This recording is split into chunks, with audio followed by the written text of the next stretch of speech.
कल हमने उत्तर व्यवहारवाद की चर्चा की थी और उसकी उत्पत्ति के मूल कारण हमने आपको बताए थे कि परंपरागत अध्ययन के प्रति जो असंतोष था उसकी वजह से व्यवहारवादी क्रांति की उत्पत्ति हुई और व्यवहारवादी पद्धति में जो कमियां थी उसकी वजह से उत्तर व्यवहारवादी आंदोलन की शुरुआत हुई। हमने आपको ये व्यवहारवाद की जब आलोचना पर हम चर्चा कर रहे थे तब इस बात पर हमने व्यापक रूप से विचार किया था कि व्यवहारवादी जो सिद्धांत है उसकी प्रमुख कमियां क्या हैं और उत्तर व्यवहारवाद ने उन्हीं कमियों को दूर करने का प्रयास किया और लेकिन उन्होंने पूरी तरह व्यवहारवाद को नकारा नहीं बल्कि उसकी उपलब्धियों को भी शामिल किया, लेकिन साथ ही साथ इस तथ्य को भी स्वीकार किया कि मूल्यों का अध्ययन भी समाज विज्ञान का विषय या राजनीति विज्ञान का विषय होना चाहिए। मैंने कल आपको चर्चा की थी कि 2 नारे दिए उत्तर व्यवहारवादियों ने, प्रासंगिकता और कर्म। कर्म का मतलब ये है कि समाज वैज्ञानिकों को सामाजिक परिवर्तन में एक महत्वपूर्ण भूमिका निभानी चाहिए और प्रासंगिकता का अर्थ ये है कि शोध कार्य प्रासंगिक होने चाहिए यानी सामाजिक रूप से उपयोगी होने चाहिए। तो उत्तर व्यवहारवाद के 2 प्रमुख सिद्धांत थे, प्रासंगिक या नारे आपके हैं स्लोगन थे, प्रासंगिकता और कर्म। अब उत्तर व्यवहारवाद के भी कई विशेषताएं हैं, उसका आज हम अध्ययन करेंगे। पहली विशेषता है कि वह तकनीक से ज़्यादा विषय वस्तु पर महत्व देते हैं। देखिए, व्यवहारवादियों की एक समस्या ये थी, वो तकनीक पे बहुत ज़्यादा बल देते थे। वो ये मानते थे कि मानव व्यवहार को समझने के लिए हमें जितनी भी आधुनिकतम तकनीकें मौजूद हैं उनका प्रयोग किया जाना चाहिए। अब तकनीक पे इतना ज़्यादा बल दिया गया कि इसका नुकसान ये हुआ कि किसी सब्जेक्ट की जो विषय वस्तु होती है, कंटेंट होते हैं, वही ख़त्म होने लग गए। तो जो साध्य था वो ख़त्म हो गया, साधन महत्वपूर्ण हो गए। तकनीक पे बल देने का एक नुकसान ये हुआ। यही वजह है कि विषय वस्तु को अगर हम परिभाषित करें, विषय वस्तु वह सामग्री है जिसमें मोटे तौर पे किसी भी विषय में क्या अध्ययन किया जाना है वो चीज़ शामिल होती है। व्यवहारवादी वो तकनीक पे बल इतना देते हैं कि उस विषय वस्तु का महत्व खत्म हो जाता है और विषय वस्तु का महत्व खत्म होने जाने के कारण जो उस विषय का उद्देश्य है, व्यवहारवाद का जो उद्देश्य था कि एक विषय को एक स्वतंत्र अनुशासन के रूप में विकसित किया जाए, उसे वैज्ञानिक स्वरूप प्रदान किया जाए, उसको क्षति पहुँचती है।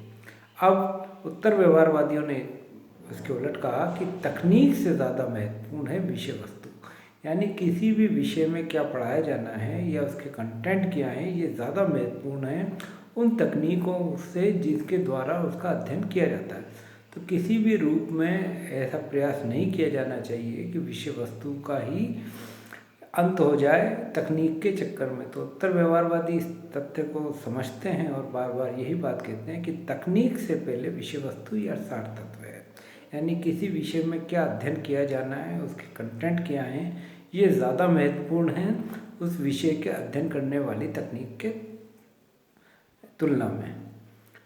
उत्तर व्यवहारवाद की दूसरी विशेषता है सामाजिक परिवर्तन पे बल। मैंने आपको कहा था कि व्यवहारवादियों की एक प्रमुख समस्या जो आलोचना हमने की थी उसमें ये बात महत्वपूर्ण थी कि व्यवहारवादियों पर यह आरोप लगा कि वह यथास्थितिवाद के समर्थक है। यथास्थितिवाद का अर्थ ये है कि वह जैसी स्थिति है वैसी ही स्थिति को बने रहने के पक्षधर हैं और सामाजिक परिवर्तन के विरोधी हैं। उत्तर व्यवहारवाद ने इस कमी को पूरा किया और ये कहा कि सामाजिक परिवर्तन पर बल दिया जाना चाहिए। देखिए, इस बात को हमेशा हमें मानना चाहिए कि वही समाज स्वस्थ समाज होता है जिस समाज में सामाजिक परिवर्तन होते रहते हैं। रुका हुआ समाज ऐसे ही होता है जैसे ऐसा तालाब का पानी जिसका पानी अब सड़ने लग जाता है। तो ये बात समाज पर भी लागू होती है कि समाज में परिवर्तन होने चाहिए और वो सकारात्मक दिशा में होने चाहिए।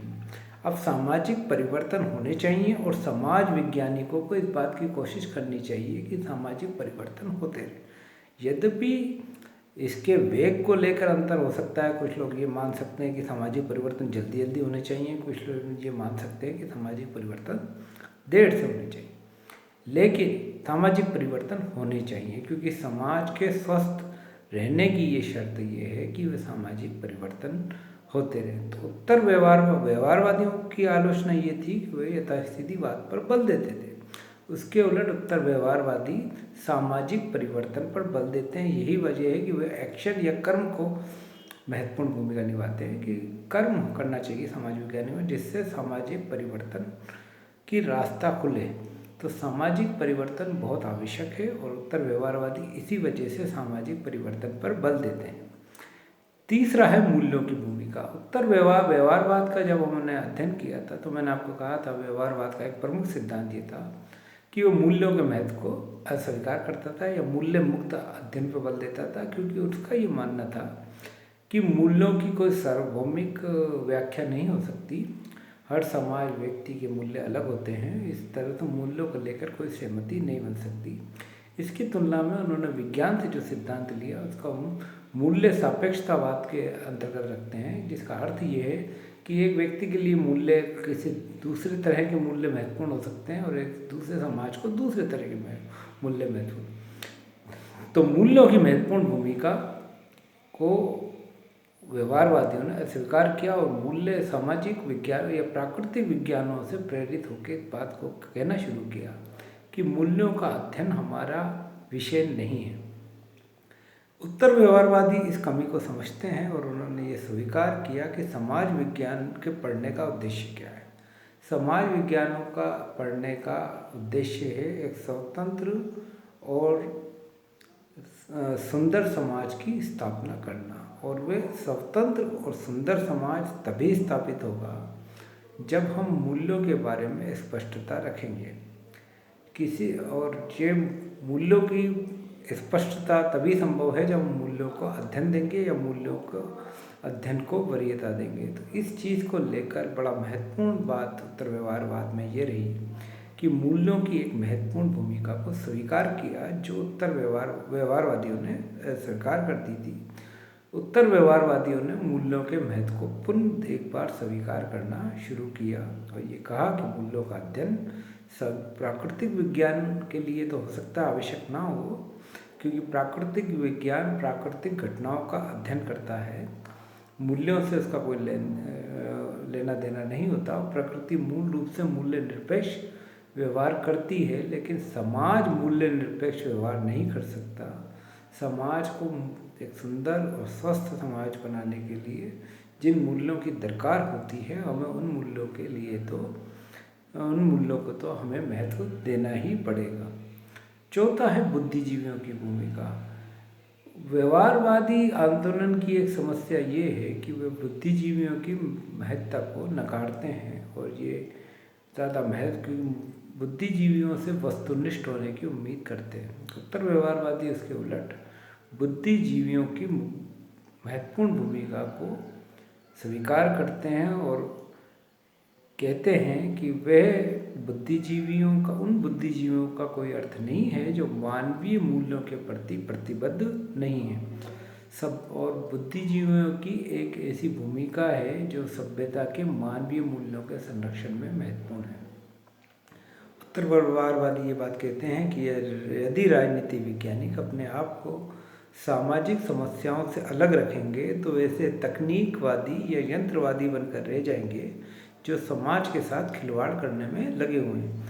यानी अगर आप मूल्यों पर बुद्धिजीवी में हम सामान्यतः उन लोगों को मानते हैं जिन्हें जो समाज के बारे में अपनी राय या सामाजिक मुद्दों या समाज के मुद्दों के बारे में अपनी राय स्वतंत्र रखते हैं, उन लोगों को हम बुद्धिजीवी के नाम से जानते हैं। इसमें एक लंबा पढ़ने लिखने वाले लोग शामिल होते हैं। तो बुद्धिजीवियों की समाज में एक भूमिका है और वह भूमिका है कि वो उन मानवीय मूल्यों की रक्षा के लिए प्रयत्नशील रहें। सिर्फ बुद्धिजीवियों से ये अपेक्षा करना कि वो किसी भी चीज़ का अध्ययन वस्तुनिष्ठ ढंग से करें और अपने आप को मूल्यों से दूर करें, ये समाज के लिए फिर उनकी सार्थकता खत्म हो जाएगी। यही वजह है कि बुद्धिजीवियों की एक महत्वपूर्ण भूमिका को उत्तर व्यवहारवाद ने स्वीकार किया है। और पांचवा लक्षण है उत्तर व्यवहारवाद का व्यवसाय का राजनीतिकरण या सभी व्यवसायों का राजनीतिकरण। देखिए, राजनीति के मामले में अक्सर लोगों को ये कहा जाता है, कहते हुए हम देखते हैं कि राजनीति से हम तटस्थ हैं या राजनीति से हमें लेना देना कुछ नहीं है। राजनीति के प्रति यही तटस्थता बड़ी खतरनाक और समाज के लिए बड़ी विध्वंसकारी सोच का नतीजा है। क्योंकि अगर हम राजनीति के बारे में तटस्थ रहेंगे तो राजनीतिक स्तर पे जो कुछ भी घटित हो रहा है उससे हमारा कोई सरोकार नहीं होगा, और इसकी वजह से नुकसान ये होगा कि जो राजनीतिक निर्णय लिए जा रहे हैं उनसे चाहे वो जनता के विरोध में ही होंगे तो हमारा उनसे कोई सरोकार नहीं होगा। इससे एक समस्या पैदा होगी कि हम राजनीति के बारे में उदासीन होते जाएंगे और शासन ज़्यादा से ज़्यादा निरंकुश होता चला जाएगा। उत्तर व्यवहारवादी ये बात मानते हैं कि सभी व्यवसायों का राजनीतिकरण होना चाहिए, यानी सभी लोगों को राजनीतिक मामलों में समझ और सक्रिय भूमिका निभानी चाहिए। सिर्फ राजनीति राजनीतिज्ञों के द्वारा की जाने वाला एक व्यवसाय ना बन जाए, बल्कि पूरी जनता समग्र रूप से सक्रिय रूप से भागीदारी करे। राजनीति का सही अर्थ तभी निकल कर सामने आएगा। तो सिर्फ कुछ व्यवसायिक या पेशेवर नेताओं के भरोसे ही राजनीति को छोड़ देना सही नहीं होगा, और हम ये तटस्थ हो जाएं कि भाई पेशेवर नेता राजनीति कर रहे हैं तो हमारा कोई लेन देन राजनीति से नहीं है, हम राजनीति के प्रति तटस्थ हैं। ये समाज के प्रति बड़ी विध्वंसकारी सोच है, इससे हमें बचना चाहिए और सभी व्यवसायों का राजनीतिकरण करना चाहिए ताकि लोगों की राजनीति के बारे में समझ बढ़े। और जितनी भी राजनीति क्योंकि राजनीति में जो निर्णय लिए जाते हैं वो संपूर्ण समाज को प्रभावित करते हैं, तो संपूर्ण समाज को प्रभावित करने के कारण समाज का कोई ऐसा वर्ग ऐसा नहीं है जो राजनीतिक निर्णयों से अपने आप को अछूता माने। इसलिए ये आवश्यक है कि हमें राजनीति के बारे में ज़्यादा से ज़्यादा सक्रिय समझ और सक्रिय भागीदारी रखनी चाहिए। इसलिए सभी व्यवसायों का, चाहे आपका व्यवसाय कुछ भी हो, आप शिक्षक हो, छात्र हो, सभी को राजनीति के बारे में सबका राजनीतिकरण होना चाहिए। यही बात उत्तर व्यवहारवादी भी कहते हैं कि सारे व्यवसायों, सारे प्रोफेशंस का राजनीति, कोई डॉक्टर ये कहे कि भाई मुझे राजनीति से क्या लेना देना, मेरा संबंध तो प्राकृतिक विज्ञान से, कोई इंजीनियर कहे कि मेरा संबंध तो मैथमेटिक्स से है। तो लेकिन इस बात को हमें समझना चाहिए कि राजनीति समाज के सभी वर्गों को प्रभावित करती है।